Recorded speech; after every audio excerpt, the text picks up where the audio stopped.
Let's paint this watercolor portrait with a limited palette. You may remember this guy. As with all my projects, I've been taking my sweet time working on the next painting to add to this frame, which is still the weirdest in the best way decor I've ever found at a thrift store. For this video, I decided to spare you the beginning layers of this painting. The way I work, the image is slow to develop, and the really fun parts come during the last layers. I've been watching some of Hamrib's videos, and seeing how she dives right in with bold color right off the bat makes me nervous. But I also admire that confidence. And I sometimes wonder if the layering I do really does a lot for the end effect of the painting. I smell a side-by-side comparison in the future. But anyway, you don't have to watch me painstakingly add layer after layer to this painting. You just get to enjoy the latter stages. For this painting, I used a limited palette, as always. I used cadmium yellow deep, ultramarine, burnt umber, and magenta from my brand new Schminke Horridum Schminke palette. My Schminke Horridum palette. I always use a limited palette because it maintains color harmony throughout your painting. And it helps you avoid muddy colors because you're mixing pure pigments together to form your secondary colors. I also enjoy color mixing like a nerdy amount. I even made a video about paint mixing. Here, you can find that video here if you would like to make your own acrylic portrait palette. It's great for studies and quick, small paintings. Anyway, this series centers around a clock. So my concept is to paint portraits of people reacting to the time on the clock. If you have any suggestions of what kind of reaction to time to paint next, please leave a comment and let me know. This time I chose to paint a kid sleeping, oblivious to the time on the clock. Probably in part because I wish my own little sleepyhead would actually sleep. I mean, she sleeps at night, but nap time has become a theory more than a practice at this point. And I'm in danger, y'all. I miss the days when I could count on a nap for her and for myself, especially now that I'm really, really pregnant.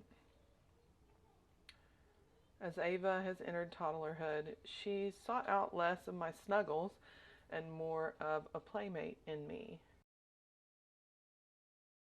Don't get me wrong, I love playing with her, and this phase of her childhood is just as wonder-filled and interesting as her babyhood was to me. But so far, parenthood is such an emotional roller coaster.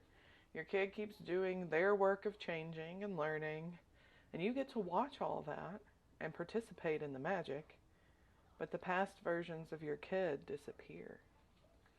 And I look back at videos and pictures fondly and wonder, like all parents do, where did the time go?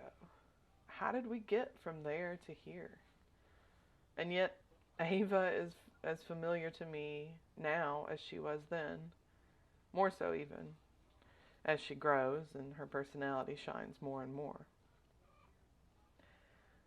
But specifically, this painting got me thinking nostalgically for watching her sleep, which is impossible to do now that she sleeps in her own room, which I'm very thankful for. I miss seeing her sweet face, all relaxed and dreaming. When she was a baby, I can't tell you how long I spent watching her sleep and holding her while she napped. I tried to soak it all up then, and I'm still here now missing that. She no longer falls asleep in my arms, and my role as her mother has shifted, as it should.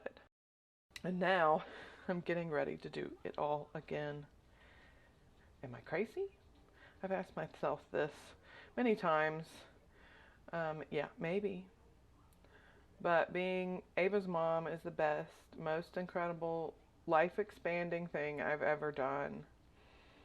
Funny how that works, since I stay home with her most days. And really, we don't do much different day in and day out. But life with a little person became more for me about the little things, the simple joys in life, seeing the world anew through the eyes of someone experiencing it for the first time.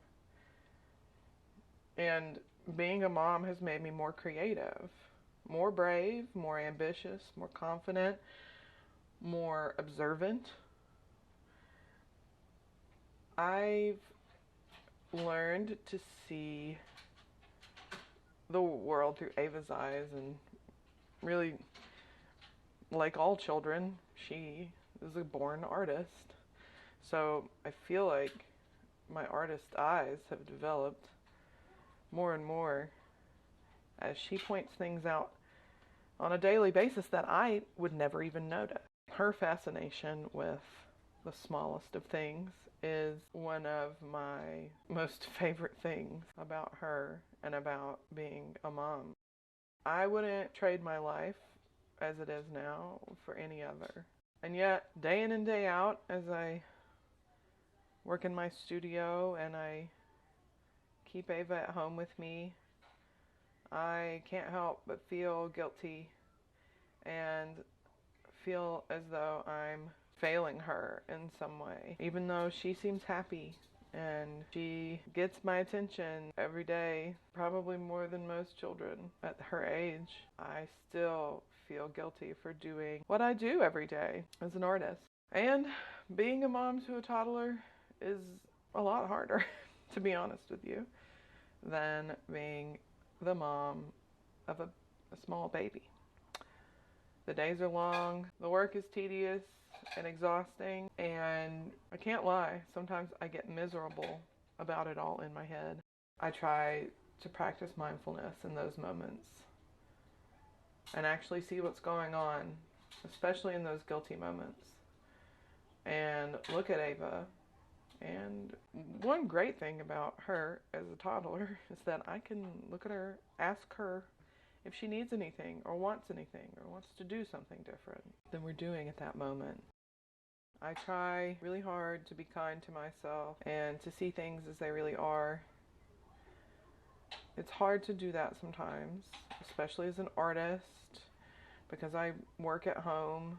I'm staying at home most of the time. Sometimes it's hard not to get into your head, and living in your own bubble can be nice and very comfortable, and especially if you have everything you need around you, you have really no reason to seek out any material things outside of your home.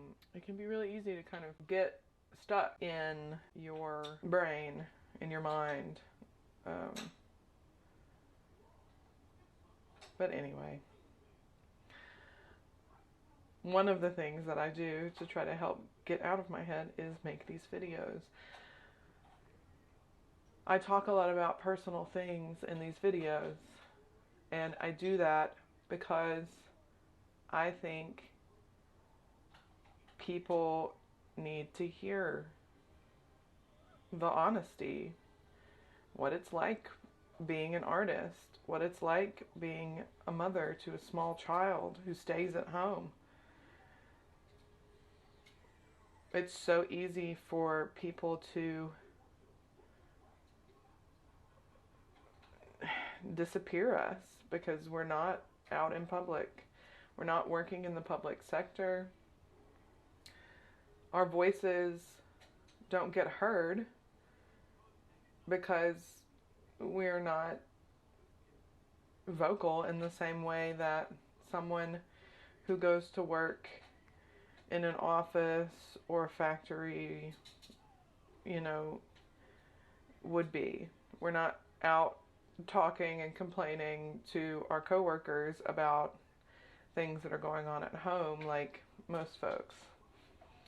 And another thing about being a stay-at-home mom is that you feel like you're the only one who is going through the thing that you're going through. And it's just not true. I've been really lucky to find other mothers to be friends with who are in the same position that I'm in, and that camaraderie has been really helpful in helping me see that I am not alone in this daily struggle. Not really. I share things with you all that I think everyone needs to hear, and that I am comfortable sharing because they are about my life and my experience. And as an artist, I do feel that that is my calling. As a creator, to kind of make art and make videos and whatever else I might get up to, music, that helps people feel less alone. So I hope that this has helped you feel less alone today. And I appreciate your sticking with me. See you next time. Bye-bye.